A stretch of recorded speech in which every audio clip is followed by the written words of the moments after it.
এক কাপ ছোলার ডাল থাকলেই তোমরা খুব সহজেই এই ধরনের ডাল চানাচুর বাড়িতেই তৈরি করে নিতে পারবে, কোনো রকম ঝামেলা ছাড়াই। আর দোকান থেকে কেনার দরকারই পড়বে না। একবার বানিয়ে প্রায় 2 মাস পর্যন্ত তোমরা সংরক্ষণ করতে পারবে, আর যখন ইচ্ছে তখন খেতে পারবে। বিশেষ করে এই বর্ষার দিনে বিকেলবেলা ভাজা ভাজা জিনিস খেতে ইচ্ছে করে, তো সব সময় তো আর সময় থাকে না যে ভেজে খাই। তো এই ধরনের জিনিসগুলো যদি তৈরি করে রাখো তাহলে বিকেলে চায়ের সঙ্গে খেতে খুব সুন্দর লাগে। তো চলো আজকে আমি টিপস অ্যান্ড ট্রিক্স সহ এই রেসিপিটা তোমাদের সঙ্গে শেয়ার করছি। তো সবাইকে শুভ সকাল। আমার আরেকটি কুকিং ব্লগে তোমাদের সকলকে স্বাগত। তো সকাল সকাল আমি চলে যাচ্ছি আমার কিচেনে, তোমরাও চলে আসো, কারণ আজকের রেসিপিটা ভীষণই মজার রেসিপি। তো আমি নিয়ে নিয়েছি এখানে প্রায় 200 গ্রাম ডাল। ডালটা অবশ্যই ছোলার ডাল হতে হবে, ছোলার ডাল না হলে কিন্তু এই ডাল চানাচুর মোটেও ভালো লাগবে না। তো ছোলার ডাল আমি নিয়ে নিয়েছি, আর এই বাটিতে খুব ভালোভাবে জল দিয়ে প্রথমে ধুয়ে নেব। প্রথমে কিন্তু আমি বেশ কয়েকবার এটা ধুয়ে নেব, যতক্ষণ না এর সাদা যে ময়লাটা সেটা বের না হয়ে যায় ততক্ষণ পর্যন্ত আমি জল দিয়ে ধুতেই থাকবো। এই যে দেখো কতগুলো ময়লা বের হচ্ছে, জলের কালার একেবারে চেঞ্জ হয়ে সাদা হয়ে গেছে। তো যতক্ষণ পর্যন্ত না সাদা জলটা একেবারে ফ্রেশ জলে পরিণত হয়েছে ততক্ষণ পর্যন্ত আমি ধুয়েছি। এবার দেখো জলটা সম্পূর্ণ ফ্রেশ রয়েছে। তো এবার এর মধ্যে যেটা দিতে হবে সেটা হলো বেকিং সোডা। এখানে 200 গ্রামের জন্য আমি 1 টেবিল চামচের 3 ভাগের 1 ভাগ বেকিং সোডা দিয়েছি। বেকিং সোডাটা দিলে এটা খুব সহজেই ফুলে যাবে এবং ভাজার পরে শক্ত হয়ে যাবে না, একেবারে মুচমুচে থাকবে। এইভাবে আমি ঢেকে রেখে দিলাম 4 ঘন্টা। 4 ঘন্টা পর ফিরে আসলাম।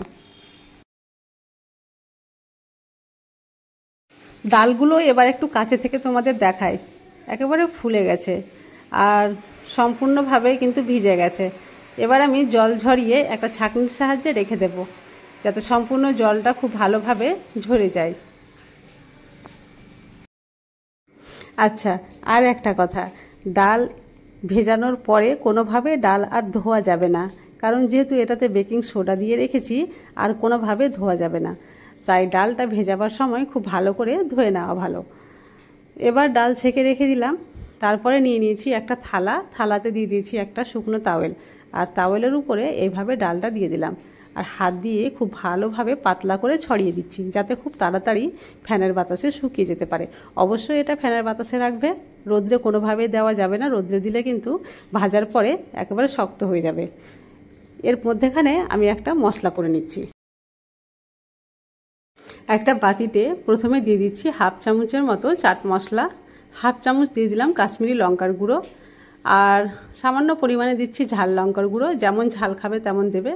অল্প পরিমাণে দিয়ে দিলাম কাঁচা জিরের গুঁড়ো, আর তারপরে দিয়ে দিলাম ভাজা জিরের গুঁড়ো, সবশেষে দিয়ে দিলাম ম্যাগি মশলা। এবার সবগুলো একসঙ্গে মিক্স করে নিলাম, কিন্তু আমি এখানে লবণ অ্যাড করিনি। তোমরা দেখে বুঝতে পেরেছো কি না জানি না, তবে বলে দিলাম আমি কিন্তু এখন লবণ দিচ্ছি না।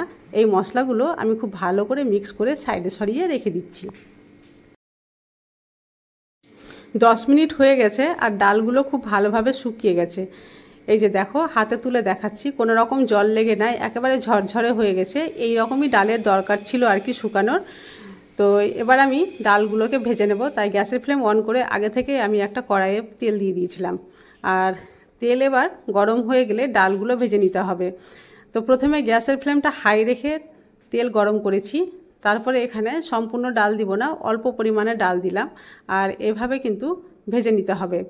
এবার গ্যাসের ফ্লেমটা আমি করে দিচ্ছি মিডিয়াম টু লোয়ে, আর এইভাবে একটু নাড়িয়ে নাড়িয়ে ভেজে নিচ্ছি। প্রথম দিকে ডালগুলো তলাতে চলে গেলেও যখন দেখবে যে ভাজা ভাজা হয়ে আসছে তখন ডালগুলো আপনা আপনি উপরে ভেসে উঠবে, ডালগুলো হালকা হয়ে যাবে।